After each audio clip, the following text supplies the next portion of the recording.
आपकी ये नगरी बसी हुई है।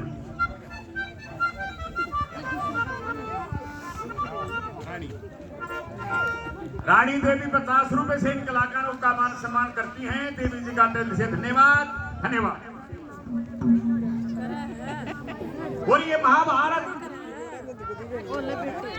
घना लंबा शब्द नहीं है, लेकिन ये महाभारत सदी सदियों से हमारे दिमाग में रहेगा। और खास करके वैसे तो तीर्थ दूसरे प्रदेशों में भी होते हैं, लेकिन सबसे ज्यादा तीर्थ हरियाणा प्रदेश में और क्षेत्र और 3 जिले में, तो पूरे ही प्रदेश में है। और इसी धरातल से ये 48 कोस अंतरराष्ट्रीय ये गीता महोत्सव ये कार्यक्रम चले। और आज का समापन ही मानो आज समापन है।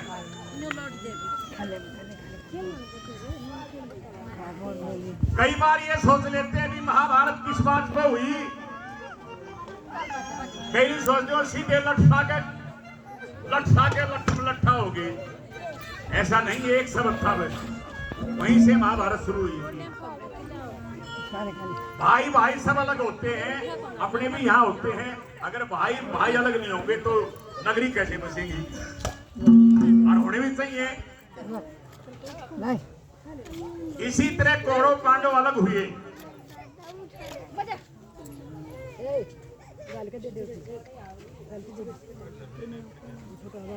अरे बैग धरते नहीं, दोहरे धरते नहीं। पांडवों ने एक महल का निर्माण किया और उसमें निमंत्रण न्योता कहते हैं, मैं निमंत्रण दे दिया दुर्योधन को। और वो महल किस किस्म का था कि जहां जमीन थी वहां तो जल दिखाई देता था, और जहां जल था वहां जमीन दिखाई देती थी।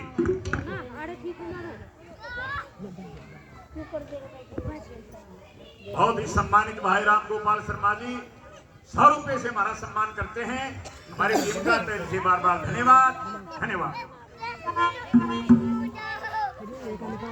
देखिए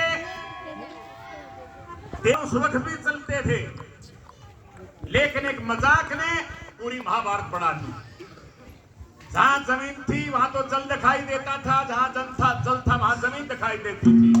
और द्रौपदी उस महल के छज्जे पे खड़ी हो जाती है और मन ही मन में ठान ली कि दुर्योधन आएगा।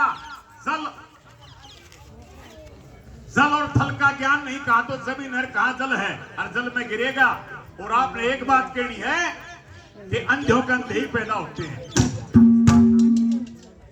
क्योंकि धृतराष्ट्र आंखों से अंधा था, दुर्योधन का पिता। और इसी बात पे एक तीर से 2 शिकार। देव और भाभी का मजाक भी हो गया। द्रौपदी ने तो मन ही मन में प्लान बना ली, लेकिन ये महाभारत आगे क्या हुआ? जल में गिर जाता है। द्रौपदी ने ताली बजा के कहा कि अंधों के अंधे ही पैदा होते हैं। सारी माया कृष्ण भगवान की और लंबी चौड़ी गाथा नहीं थी। धर्म और अधर्म की लड़ाई थी, पाप और धर्म की,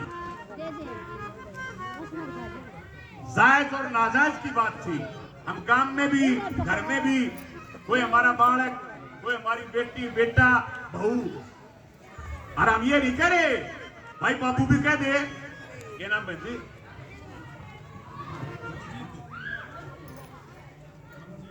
जी का दिल से धन्यवाद, धन्यवाद।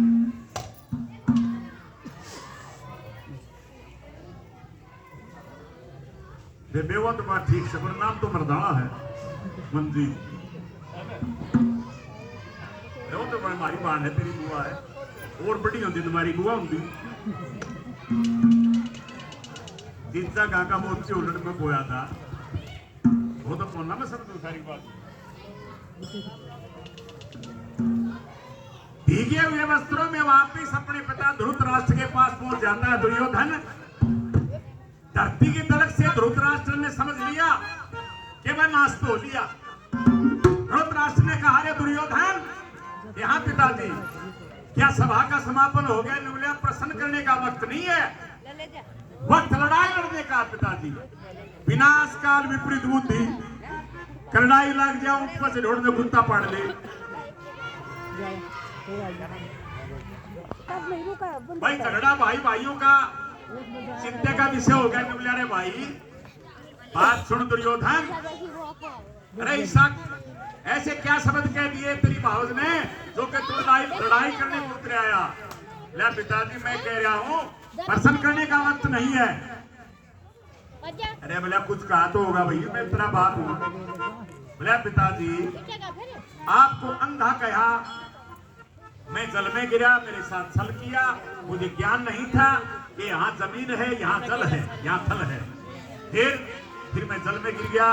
उसके बाद ताली बजा के मेरी भावज ने द्रौपदी ने मेरा मजाक उड़ाया और ये शब्द कहे अंधों का अंधे ही पैदा होते हैं। सजनों धृतराष्ट्र हंसने लग गया।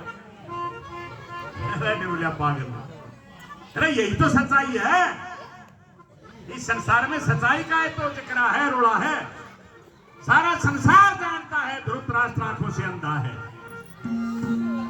कौन सी गलत बात कह दी तेरी भावज ने? भाई तेरी भाभी ने, द्रौपदी ने कि नहीं अड़ जाता है उससे होकर एक बात के द्वारा अपने पिता को ये चर्चा करने का वक्त नहीं है, वक्त लड़ाई लड़ने का है। उनके अहंकार हो गया क्योंकि वो राजपाट में अहंकार में आगे बढ़ गए। क्या कहता है दुर्योधन?